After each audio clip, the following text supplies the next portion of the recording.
Hi, Grandma here reading by the Great Horn Spoon by Sid Fleischman. And in chapter 16, first of all, they stop them from hanging Cut-Eye Higgins, and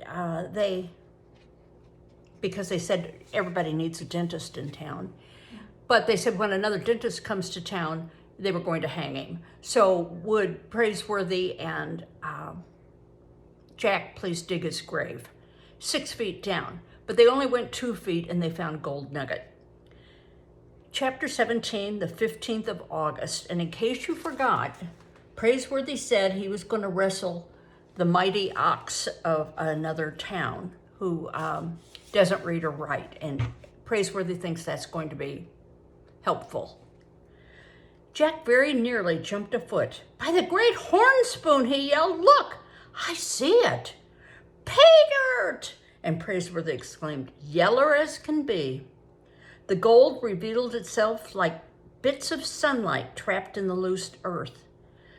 The two partners flung their hats in the air.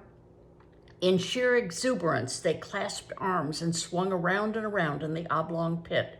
"We've done it, Jack, we've done it," Praiseworthy roared. "We've struck it rich."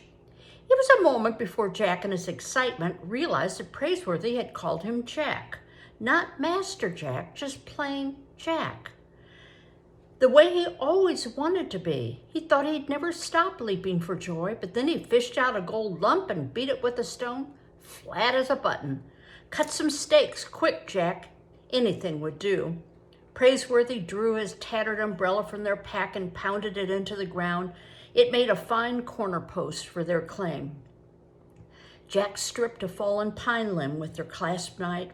Praiseworthy measured out 50 feet by strides, which would give them plenty of elbow room.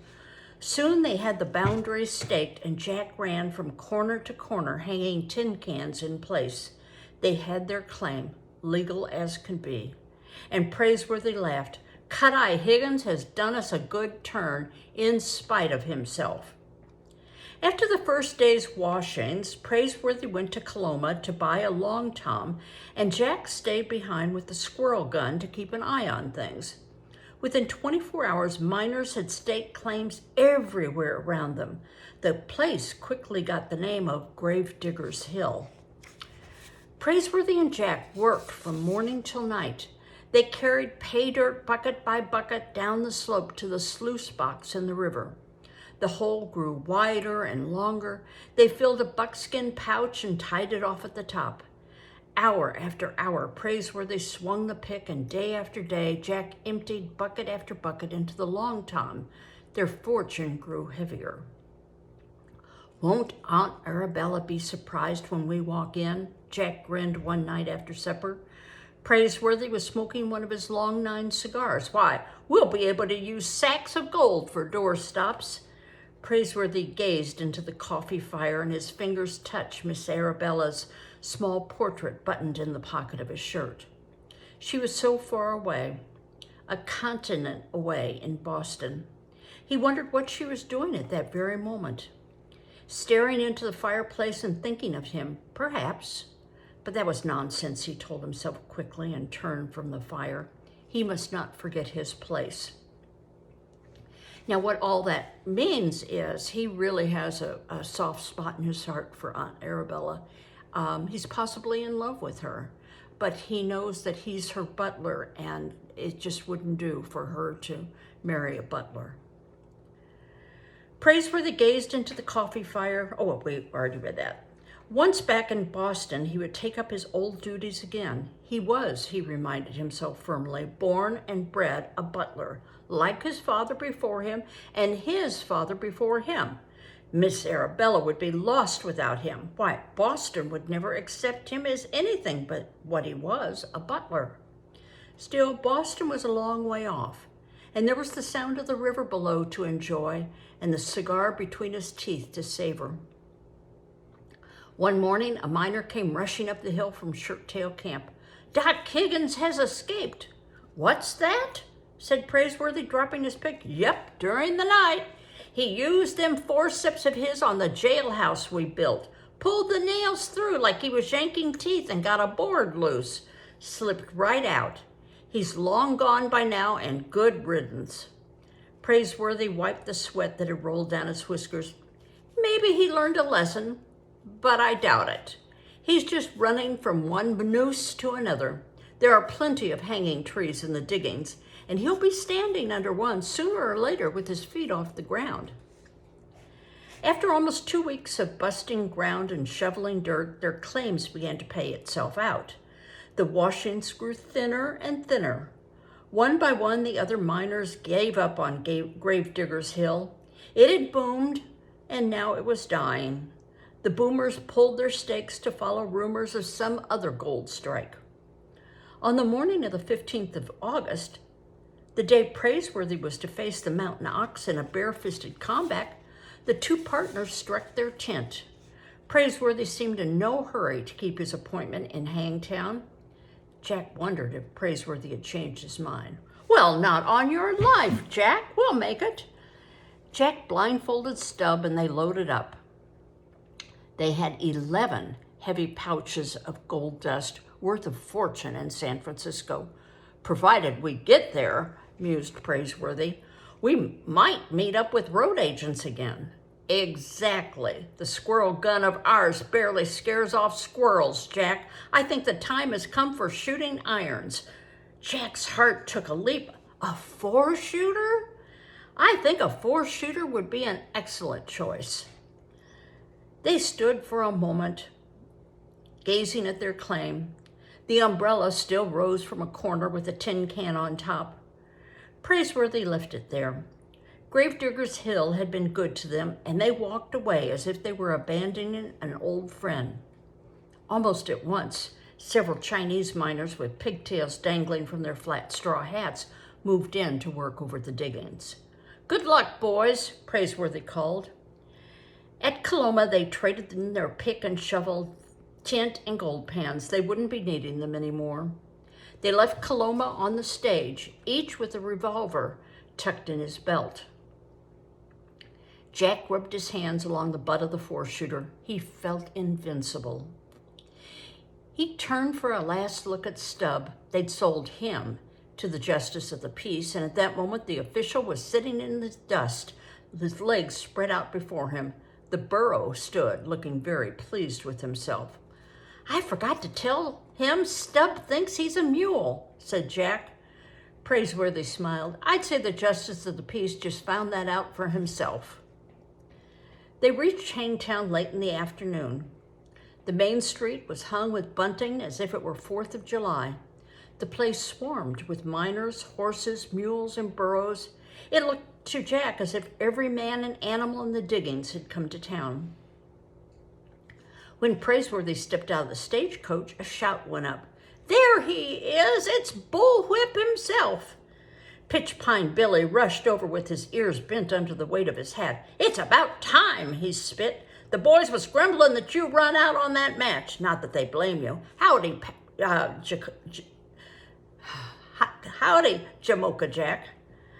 Howdy, Pitchpine Billy. In another moment, Jimmy from town had crowded around, and Buffalo John and Quartz Jackson. You'll have to excuse the missus, said Quartz Jackson. She don't want to watch. Let's get on with it, said Pitchpine Billy. Where's that mountain ox? Eating oysters over at the Chinese Chow Chow, someone answered. He got hungry waiting around. Somebody fetch him. Boys, spread out. The miners formed a large circle in the center of the street. Others climbed on the roofs of the stores for a better view. When Mountain Ox appeared at the doorway of the Chinese restaurant, Jack's heart dropped to his boots. The man from Grizzly Flats grinned. He had a neck like the stump of a tree. There was oyster juice in his beard. His chest looked as big around as a flour barrel. He's a large gent at that, said Praiseworthy, studying his opponent at a distance. He handed Jack his revolver, together with his buckskin pouches tucked under his belt and weighing down his pockets. I wish we'd never come back here, Jack muttered. It's not a fair match, no, sir. You want me to back out? Jack took a breath and shook his head. You gave your word. You've got to stick to it. That's right. And anyway, I intend to lick him. Praiseworthy stripped off his shirt. The mountain ox across the way did the same. He was hairy as a grizzly bear and looked twice as broad. Jonas T. Fletcher, the undertaker, stood in the clearing. "You two gladiators ready?" Praiseworthy nodded. The mountain ox wiped the juice from his beard. He grinned and turned to a Chinese in the crowd. "Ali, go fry me up about 24 more oysters. I'll be there in a minute, soon as I whip the bullwhip fella." "Come out fightin'," said the town undertaker. "If either one of you gets killed, I'll give him a free funeral job. May the best man survive." The undertaker scurried out of the clearing. Praiseworthy stepped forward, striking a pose with his arm. "Elbows in," he told himself. The mountain ox came out with his arms spread like wings of a buzzard. The crowd stood tense. Squirts of chewing tobacco raised silent puffs of dust. Jack's heart was pounding in his ears. The gladiators closed the distance between them, and the pride of Grizzly Flats wasted no time. He swung an arm with enough power to bust through a barn door. When it had run its course, the crowd was astonished to see Praiseworthy still standing. He'd felt nothing more than the wind. He had ducked with the greatest of ease. The street brawler, with his wide-open stance, signaled his punches in advance. Immediately, Praiseworthy countered with a left jab. It didn't amount to much, but it surprised the mountain ox. Jack gazed toward the center of the clearing with a leap of hope. In the afternoon heat, Praiseworthy's back glistened with sweat. The new muscles along his arms and shoulders looked polished. Almost 2 months in the diggings, swinging a pick from morning till night, had had their effect. He had the power to bust through a barn door himself. "Come on, ox, finish him off!" "Don't be scared, bullwhip." Again the mountain ox swung, and again Praiseworthy escaped with nothing more than a wind burn. He was getting the hang of it. He was vigilant. He concentrated. He knew that one misstep, one miscalculation, and the mountain ox would end the match with a single blow. 5 minutes passed. To Jack, it was 5 hours. 5 days. The mountain ox swung one haymaker after the other, but Praiseworthy dodged, ducked, or stepped aside. He caught a tall, lithe figure in the afternoon dust. Having by now made a thorough study of his opponent, as the book advised, Praiseworthy devised his attack. Left jab, he told himself, keeping them coming like bee stings, to the proboscis. The mountain ox may be all muscle, but a nose is a nose. The crowd, in growing amazement, watched and chewed tobacco and squirted juice. Not only was Praiseworthy still on his feet, he hadn't been touched. The oysters in the Chinese chow chow burned to a crisp. Praiseworthy kept jabbing with his left, and the mountain ox's nose turned as round and red as a tomato. Once, when the gladiators had worked themselves to the very edge of the crowd, the mountain ox let fly a carefully aimed wallop. Just as carefully, Praiseworthy ducked, and the blow collided with Cheap John, the auctioneer. He went flying backwards, knocking down 6 miners like so many dominoes. The bout continued without let-up, and the sun began to set through the pines. Praiseworthy had hardly exerted himself. He would duck, dispatch a left jab, and resume the stance he remembered so well from the Gentleman's Book of Boxing. But the mountain ox had been swinging his arms like a windmill, and now his tongue was very nearly hanging out. His brawler's arms, once so wide, he now seemed to drag at his side, but like a wounded animal, he was still dangerous. Still, it seemed to Praiseworthy the time had come to close the book. Big as was the pride of Grizzly Flats, he had a jaw like other men, and the jaw was a jaw. A final bee sting. The mountain ox shook his head, shook out his jaw in fury. Praiseworthy stepped in with a right cross from the shoulder, exactly as the book advised, and it felt to him as if he were hitting a barn door. Jack held his breath. The mountain ox was still on his feet 5 seconds later, and then he keeled over backwards like a statue and lay spread eagle in the dust. A roar burst from the crowd, and Pitch Pine Billy rushed in to hold up Praiseworthy's arm. "The winner! I don't know how he did it, but you saw it! The fair name of Hangtown has been saved! Boys, let's celebrate!" Praiseworthy pulled on his shirt, and Jack handed him his revolver. He stuck it in his belt. The miners were raising noise all around them, but the two partners regarded each other, exchanging a silence. Finally, Praiseworthy said, "How was that, Jack? I backed up my reputation fair and square, didn't I?" Jack's face glowed as if he'd swallowed a lantern. He was bursting with pride. There wasn't a man in the diggings he'd rather have for a partner. Not Pitch Pine Billy or Quartz Jackson or Jimmy from the town or Buffalo John. "It wasn't a fair match," Jack grinned. "The mountain ox can hardly read or write. Why, he doesn't know it from a bull's foot." Well, I'm relieved that is over and Praiseworthy has survived. The next chapter is chapter 18, and it's called Arrival at the Long Wharf.